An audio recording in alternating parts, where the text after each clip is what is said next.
Thank you very much.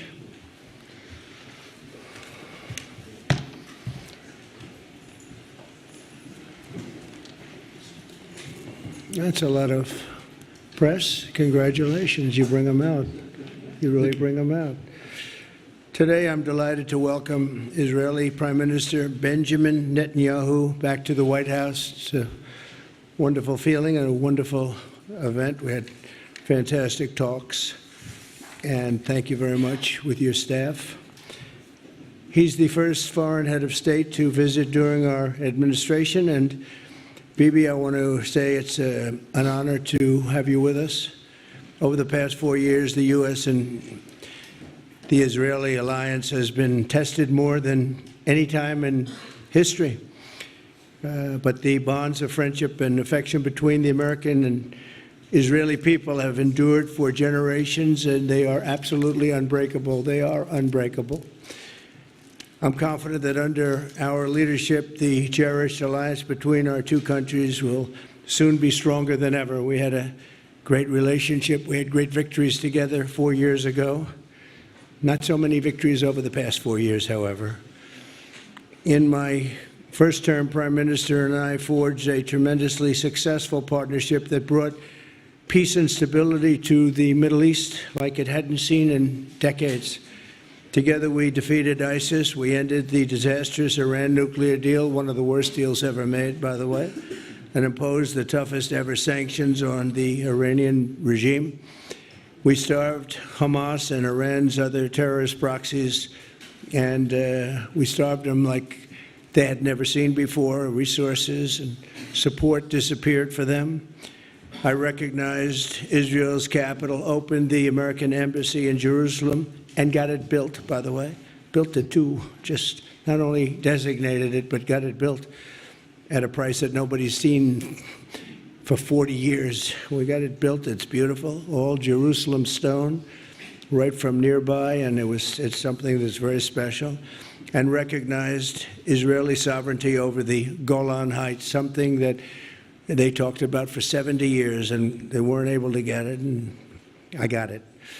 And with the historic Abraham Accord, something that was really an achievement that was, I think, going to become more and more important because we achieved the most significant Middle East peace agreements in half a century, but the Abraham Accords in particular, and I really believe that many countries will soon be joining this amazing peace and economic development transaction. It really is a big economic development transaction. I think we're going to have a lot of people signing up very quickly. Unfortunately, for 4 years, nobody signed up. Nobody did anything for 4 years except in the negative.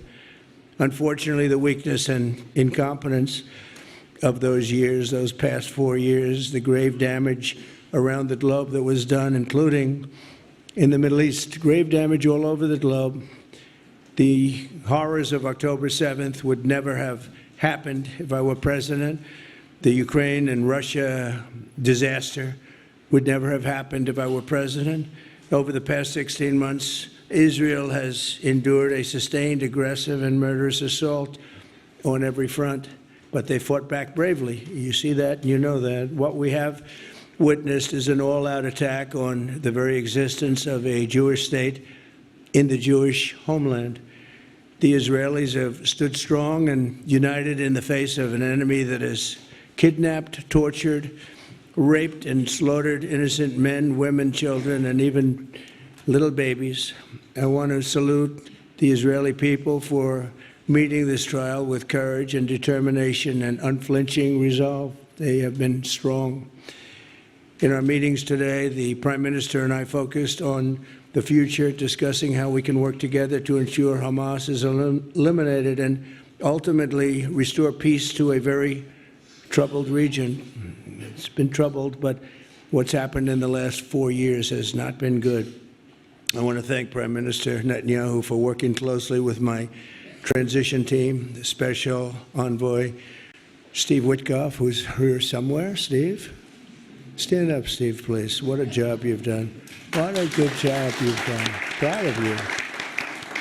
Done a fantastic job. National Security Advisor Mike Waltz. Thank you, Mike, for working so well with us. Thank you. We have In addition, Marco Rubio, who is on the phone right now, listening to every single word that we say, and he's going to be great. And Pete, congratulations. And Scott, congratulations. I see you're here. And Caroline's been doing a great job. She's really probably talked about more than anybody here. She's done a fantastic job, and thank you very much, Caroline. We're proud of you. But we'll only be satisfied when all of these problems are solved, and we have the team to solve them, and that's going to happen. And it's going to happen, I think, very quickly. I also strongly believe that the Gaza Strip, which has been a symbol of death and destruction for so many decades, and so bad for the people anywhere near it, and especially those who live there, and frankly, who's been really very unlucky. It's been very unlucky. It's been an unlucky place for a long time. Being in its presence just has not been good, and it should not go through a process of rebuilding and occupation by the same people that have really stood there and fought for it and lived there and died there and lived a miserable existence there. Instead, we should go to other countries of interest with humanitarian hearts, and there are many of them that want to do this, and build various domains that will ultimately be occupied by the 1.8 million Palestinians living in Gaza, ending the death and destruction and, frankly, bad luck. This can be paid for by neighboring countries of great wealth. It could be 1, 2, 3, 4, 5, 7, 8, 12. It could be numerous sites, or it could be one large site. But the people will be able to live in comfort and peace, and we'll make sure something really spectacular is done. They're going to have peace. They're not going to be shot at and killed and destroyed like this civilization of wonderful people has had to endure. The only reason the Palestinians want to go back to Gaza is they have no alternative. It's right now a demolition site. This is just a demolition site. Virtually every building is down. They're living under fallen concrete that's very dangerous and very precarious. They instead can occupy all of a beautiful area with homes and safety, and they can live out their lives in peace and harmony instead of having to go back and do it again. The U.S. will take over the Gaza Strip, and we will do a job with it, too. We'll own it and be responsible for dismantling all of the dangerous unexploded bombs and other weapons on the site, level the site and get rid of the destroyed buildings, level it out, create an economic development that will supply unlimited numbers of jobs and housing for the people of the area. Do a real job, do something different. Just can't go back. If you go back, it's going to end up the same way it has for 100 years. I'm hopeful that this ceasefire could be the beginning of a larger and more enduring peace that will end the bloodshed and killing once and for all. With the same goal in mind, my administration has been moving quickly to restore trust in the alliance and rebuild American strength throughout the region. And we've really done that. We're a respected nation again. A lot's happened in the last couple of weeks. We are actually a very respected nation again. I ended the last administration's de facto arms embargo on over $1 billion in military assistance for Israel. And I'm also pleased to announce that this afternoon the United States withdrew from the anti-Semitic UN Human Rights Council and ended all of the support for the UN Relief and Works Agency, which funneled money to Hamas and which was very disloyal to humanity. Today, I also took action to restore a maximum pressure policy on the Iranian regime, and we will once again enforce the most aggressive possible sanctions, drive Iranian oil exports to zero, and diminish the regime's capacity to fund terror throughout the region and throughout the world. We had no threat when I left office. Iran was not able to sell oil. Nobody was buying oil because I said, don't buy it. If you buy it, you're not doing any business with the United States. And Hamas was not being funded. Hezbollah was not being funded. Nobody was being funded. There would never have been an October 7th. 2 weeks ago, I once again designated the Houthis as a terrorist organization. They're trying to destroy world shipping lanes, and that's not going to happen. And over the weekend, I ordered airstrikes against senior ISIS leaders hiding in the caves of Somalia and took them out. Here in America, we've begun the process of deporting foreign terrorists, jihadists, and Hamas sympathizers from our soil, just as we have people that are extremely evil, and we're sending them out of our country. They came from jails. They came from mental institutions and insane asylums, and they were dumped into our country. They're gang members. We're getting them out at numbers that nobody can actually believe. And every single country is taking those people back. They said they would never take them back, and they're all taking them back, and they're taking them back very gladly. And I recently signed an executive order combating the vile wave of anti-Semitism that we've seen in the aftermath of the October 7th attacks. Together, America and Israel will renew the optimism that shined so brightly just 4 years ago. It was really a bright, beautiful light. We will restore calm and stability to the region and expand prosperity, opportunity, and hope to our nations and for all people of the Middle East, including the Arab and Muslim nations. Very important. We want the Arab and Muslim nations to have peace and have tranquility and have great lives. I'd like to now invite Prime Minister Netanyahu to say a few words, and we'll take some questions afterwards. Thank you very much. Thank you, Mr. President. I'm honored that you invited me to be the first foreign leader to visit the White House in your second term. This is a testament to your friendship and support for the Jewish state and the Jewish people. I've said this before, I'll say it again. You are the greatest friend Israel has ever had in the White House.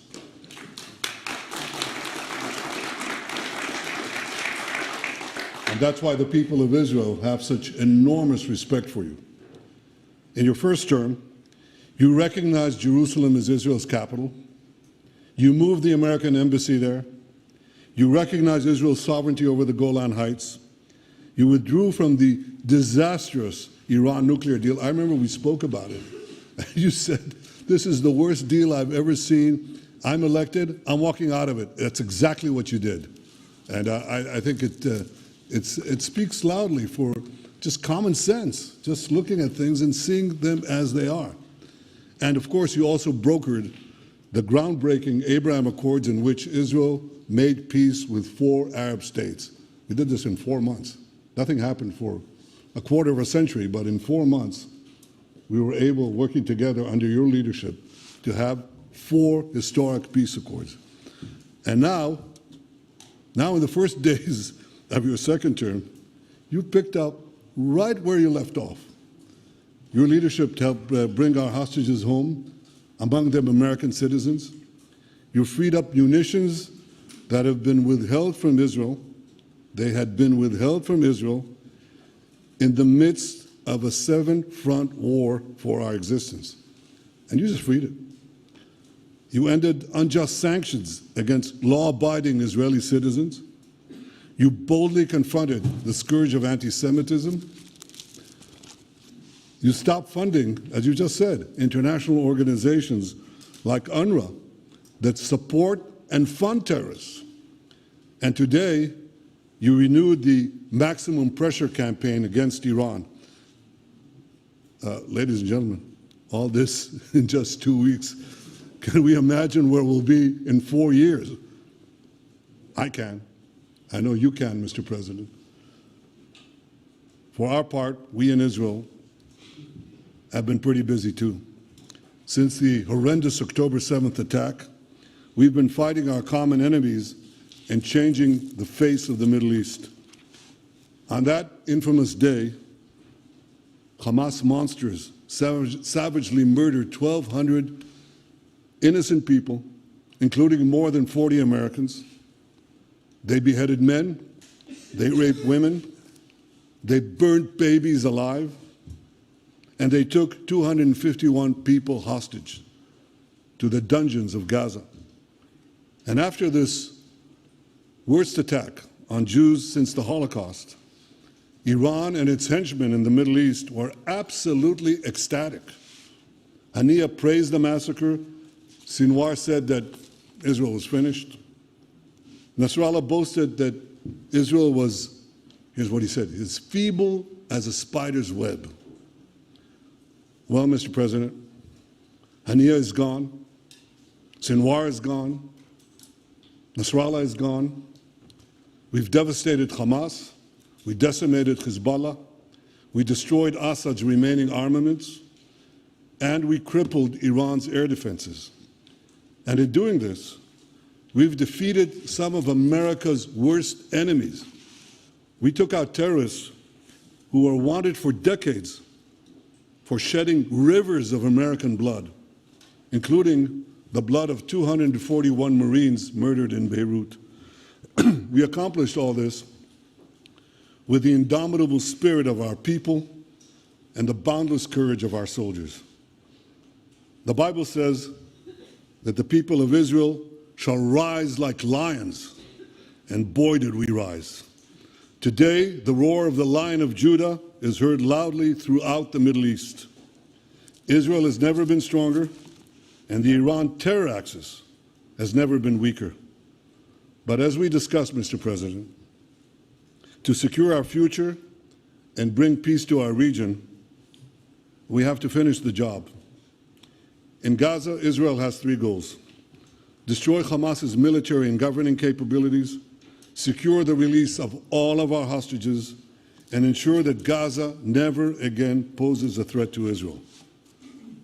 I believe, Mr. President, that your willingness to puncture conventional thinking that has failed time and time and time again, your willingness to think outside the box with fresh ideas will help us achieve all these goals. And I've seen you do this many times. You cut to the chase. You see things others refuse to see. You say things others refuse to say. And after the jaws drop, people scratch their heads and they say, you know, he's right. And this is the kind of thinking that enabled us to bring the Abraham Accords. This is the kind of thinking that will reshape the Middle East and bring peace. We also see eye to eye on Iran. That's the same Iran that tried to kill us both. They tried to kill you, Mr. President. They tried through their proxies to kill me. We're both committed to rolling back Iran's aggression in the region and ensuring that Iran never develops a nuclear weapon. Mr. President, ladies and gentlemen, Israel will end the war by winning the war. Israel's victory will be America's victory. We will not only win the war, working together, we will win the peace. With your leadership, Mr. President, and our partnership, I believe that we will forge a brilliant future for our region and bring our great alliance to even greater heights. Thank you. Thank you very much, baby. Very nice. Thank you. And J.D. Vance, everybody. J.D., please, Vice President, stand up. He's been doing a good job. He's been working very hard on all things, but this in particular. We'll take some questions, please. Yes, ma'am. Go ahead, please. Go ahead. Yeah, go ahead. Mr. President, can a normalization deal with Saudi Arabia be achieved without the acknowledgement of a Palestinian state? That question for you too, Mr. Prime Minister. And Mr. President, given what you've said about Gaza, did the U.S. send troops to help secure the security vacuum? So Saudi Arabia is going to be very helpful, and they have been very helpful. They want peace in the Middle East. It's very simple. We know their leader and their leaders very well. They're wonderful people, and they want peace in the Middle East. As far as Gaza is concerned, we'll do what is necessary. If it's necessary, we'll do that. We're going to take over that peace, and we're going to develop it, create thousands and thousands of jobs, and it'll be something that the entire Middle East can be very proud of. But everybody feels that continuing the same process that's gone on forever, over and over again, and then it starts, and then the killing starts, and all of the other problems start, and you end up in the same place, and we don't want to see that happen. So by the United States, with its stability and strength, owning it, especially the strength that we're developing and developed over the last fairly short period of time, I would say really since the election, I think we'll be a keeper of something that is very, very strong, very powerful, and very, very good for the area, not just for Israel, for the entire Middle East, very important. And we'll, again, have thousands of jobs, and there'll be jobs for everyone, not for a specific group of people, but for everybody. Okay, please. I think peace between Israel and Saudi Arabia is not only feasible, I think it's going to happen. I think if we had another half a year in your first term, it would have already happened. True. Many, many more, I agree, many more nations. I think you can't prejudge and pre-guess how we'll achieve it, but I'm committed to achieving it, and I know the President is committed to achieving it, and I think the Saudi leadership is interested to achieve it. So we'll give it a good shot, and I think we'll succeed. Yeah, please, go ahead.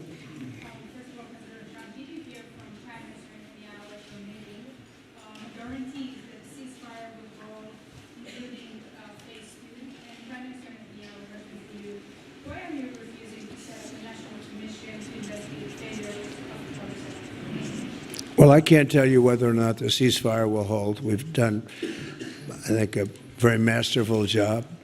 We weren't helped very much by the Biden administration, I can tell you that. But we've gotten quite a few hostages out. We're going to get more out. But we're dealing with very complex people. And we are going to see whether or not it holds. We certainly want to have more come out. They've come out damaged in many ways, very damaged people. But they're going to get better, and they're going to be strong, and they're going to have a good life. And we hope to get as many as possible out. Whether or not it holds, I don't know. We hope it holds. We hope it holds. I think that at the appropriate time, which I think will enable us to really investigate what happens, what were the causes of the failures, by an independent commission that will be accepted by the majority of the people. We don't want it accepted by one half of the people and not the other. I think we should have it, and we should find out exactly what happened. I'm insisting on it. And believe me, it'll surprise a lot of people when it happens. Kelly, go ahead, please.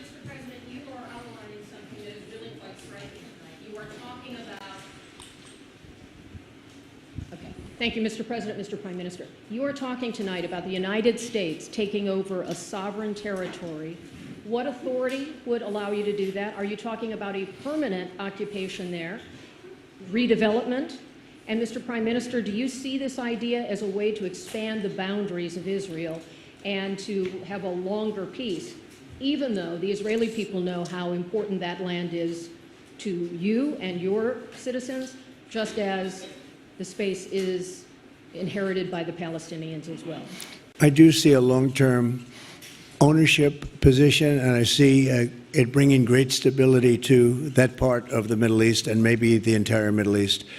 And everybody I've spoken to, this was not a decision made lightly. Everybody I've spoken to loves the idea of the United States owning that piece of land, developing and creating thousands of jobs with something that will be magnificent in a really magnificent area that nobody would know. Nobody can look because all they see is death and destruction and rubble and demolished buildings falling all over. It's just a terrible sight.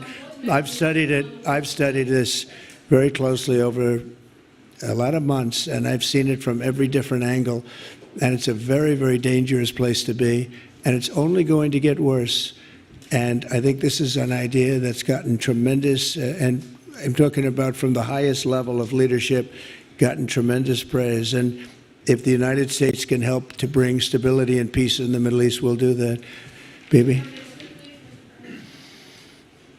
I mentioned again tonight our three goals. And the third goal is to make sure that Gaza never poses a threat to Israel again. President Trump is taking it to a much higher level. He sees a different future for that piece of land that has been the focus of so much terrorism so many attacks against us, so many trials and so many tribulations. He has a different idea. And I think it's worth paying attention to this. We're talking about it. He's exploring it with his people, with his staff. I think it's something that could change history. And it's worthwhile really pursuing this avenue. Yeah, please, go ahead.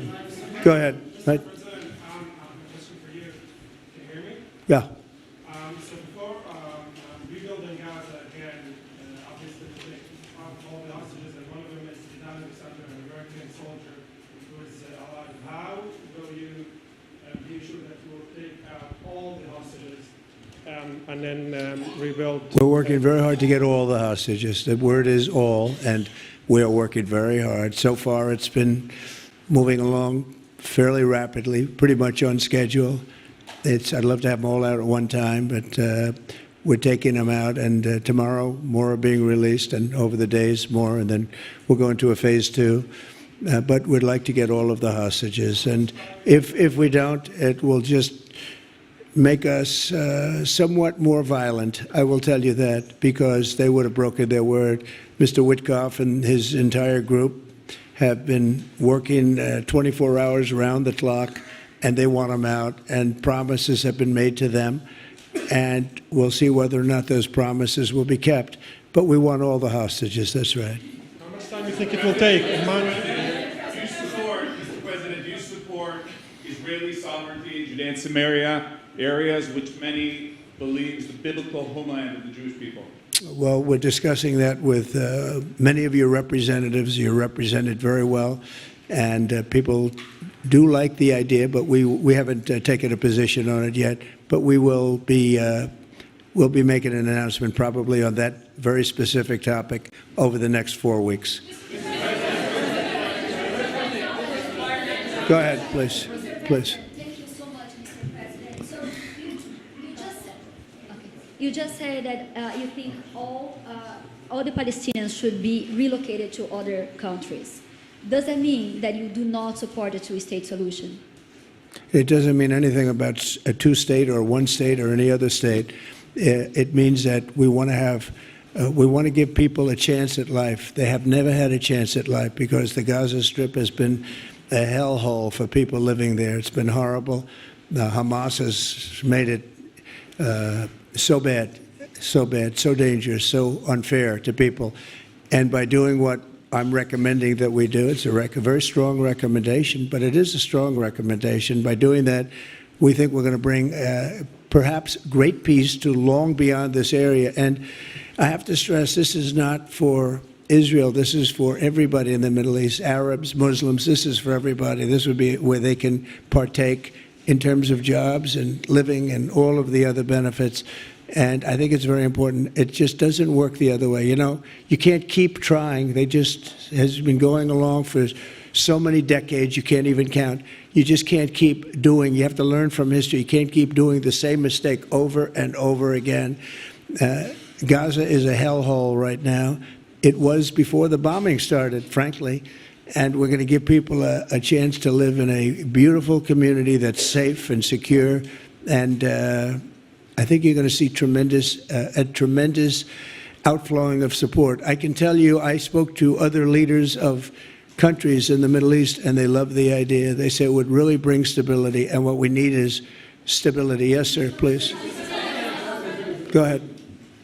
Thank you. Are you still committed to imposing sanctions on the ICC, despite the move being stalled in the Senate? And please, a question for the Prime Minister as well. The President has been very clear about his desire to achieve a deal with Saudi Arabia. How do you settle this if Israel is required to renew the war against Hamas in the future? Go ahead, baby. I think everybody understands that just as the President fought and defeated Al-Qaeda and ISIS, that we can't leave Hamas there because Hamas will continue the battle to destroy Israel.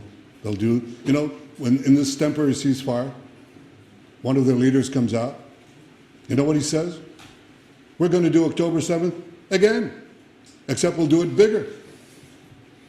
So obviously, you can't talk about peace neither with Hamas or in the Middle East, if this toxic, murderous organization is left standing. Any more that you could make peace in Europe after World War II if the Nazi regime was left standing and the Nazi army was left standing. You want a different future? You got to knock out the people who want to destroy you and destroy peace. That's what we're going to do. I think that will also usher in, actually, the peace with Saudi Arabia and with others. And I think there will be others, too. Yes, ma'am. Go ahead. Afghan suffered women as high expectation from you. Do you have any plan to change Afghanistan situation? Are you able to recognize Taliban? Because I'm an Afghan journalist, Afghan suffered women. Any comment about Afghanistan? What's your future plan for Afghan people, especially Afghanistan? I have a little hard time understanding you. Where are you from? Oh. Actually, it's a beautiful voice and a beautiful accent. The only problem is I can't understand a word you're saying. But I just say this, good luck, live in peace. Go ahead, please. That's okay, yeah, please. Prime Minister, you said earlier today that it was tough for you to implement these sanctions on Iran, but you did indicate that you were willing to negotiate with them. What would that look like, and are you in conversations with them? And the same for the Prime Minister, sir. I hated doing it. I want Iran to be peaceful and successful. I hated doing it. I did it once before, and we brought them down to a level where they were unable to give any money. They had to survive themselves, and they had no money. They were essentially broke, and they had no money for, as I said, Hezbollah. They had no money for Hamas. They had no money for any form of terror, the 28, if you call it, the 28 sites of terror. They had no money for any of it. They had to do their own and focus on their own well-being. And I hated to do it then, and I hate to do it just as much now. And I say this, and I say this to Iran, who's listening very intently. I would love to be able to make a great deal, a deal where you can get on with your lives and you'll do wonderfully. You'll do wonderfully. Incredible people, industrious, beautiful, just an unbelievable group of people in Iran. And I know them well, have many friends from Iran and many friends that are Americans from Iran, and they're very proud of Iran. But I hated to do it, just so you understand. And I hope we're going to be able to do something so that it doesn't end up in a very catastrophic situation. I don't want to see that happen. I really want to see peace, and I hope that we're able to do that. They cannot have a nuclear weapon. It's very simple. I'm not putting restrictions. They cannot have one thing. They cannot have a nuclear weapon. And if I think that they will have a nuclear weapon, despite what I just said, I think that's going to be very unfortunate for them. If, on the other hand, they can convince us that they won't, and I hope they can. It's very easy to do. It's actually very easy to do. I think they're going to have an unbelievable future. Yeah, please, sir, go ahead. Plan for Gaza. Yes. Can you lay out your plan for Ukraine and also for Ukraine? For Ukraine, yes. You consider yourself a strong leader. You blamed your predecessor for letting Russia to take over Ukraine. Will you demand from Putin to get out of Ukraine, from sovereign territory of Ukraine? So we're dealing right now on the subject. I don't want to spend a lot of time because we're here for another reason, but we are having very good talks, very constructive talks on Ukraine. And we are talking to the Russians. We're talking to the Ukrainian leadership.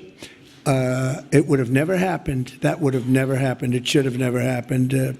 I get reports every week, the number of soldiers, mostly soldiers now. The cities have been largely demolished. You talk about a very sad sight to see. We talk Gaza. Well, many of these cities look as bad as Gaza and worse, what's happened to them. And I want to see that end. And I want to see it end for one simple reason, the life of young people being absolutely obliterated on both sides. You probably have 700,000 Ukrainian soldiers dead, 800,000, maybe more Russian soldiers dead. It's very flat land, and the only thing that's going to stop a bullet is a human body. In this case, usually soldiers. And the numbers are staggering. When you hear the real numbers in Ukraine, what the numbers are, and this doesn't include the cities that have been demolished and all of the people that were killed.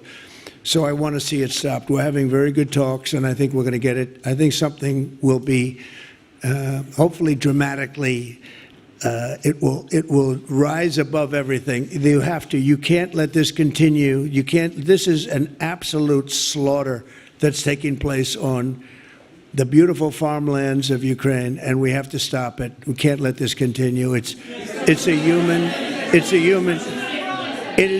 a human tragedy, and we're going to try very hard to stop it. Yeah, please, go ahead, sir. Go ahead. Mr. President, what's your view about Palestinian leader Abbas' role in all the regional changes you want to do? And a question for the Prime Minister, what's your view on President Trump wanting to reach a deal with Iran and not a much more active military stance towards them? Go ahead, baby. Go ahead. I think the President just said something that I think is the pivot of everything that we're talking about. He said Iran cannot have a nuclear weapon. And we fully agree with that. If this goal can be achieved by a maximum pressure campaign, so be it. But I think the most important thing is to focus on the goal, which the President just did, and I fully agree with him.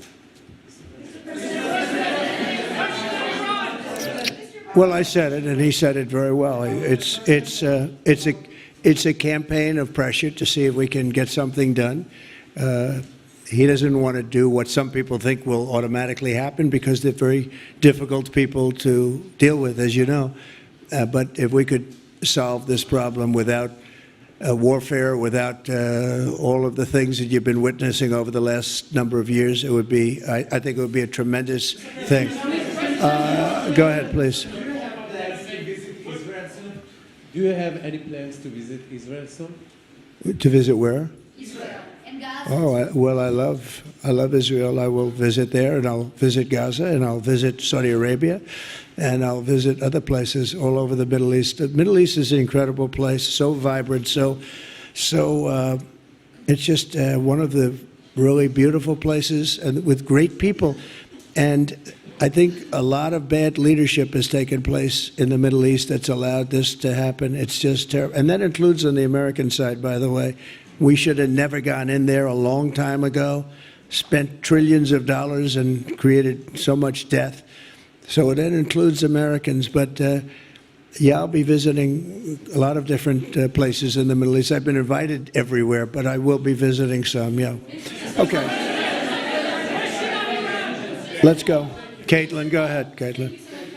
Caitlin, go ahead. On what you were saying there. Say it. Go ahead, please. Just to follow up on what you were saying about the Gazans leaving Gaza, going to other countries. One, where exactly are you suggesting that they should go? And two, are you saying they should return after it's rebuilt? And if not, who do you envision living there? I envision world people living there, the world's people. I think you'll make that into an international, unbelievable place. I think the potential in the Gaza Strip is unbelievable. And I think the entire world, representatives from all over the world will be there, and they'll live there. Palestinians also. Palestinians will live there. Many people will live there. But they've tried the other, and they've tried it for decades and decades and decades. It's not going to work. It didn't work. It will never work. And you have to learn from history. History has, just can't let it keep repeating itself. We have an opportunity to do something that could be phenomenal. And I don't want to be cute. I don't want to be a wise guy, but the Riviera of the Middle East, this could be something that could be so bad. This could be so magnificent. But more importantly than that is the people that have been absolutely destroyed that live there now can live in peace in a much better situation because they're living in hell. And those people will now be able to live in peace. We'll make sure that it's done world class. It'll be wonderful for the people. Palestinians mostly we're talking about. And I have a feeling that despite them saying no, I have a feeling that the king in Jordan and that the general president, but that the general in Egypt will open their hearts and will give us the kind of land that we need to get this done. And people can live in harmony and in peace. Thank you all very much. Thank you. Thank you very much. Thank you.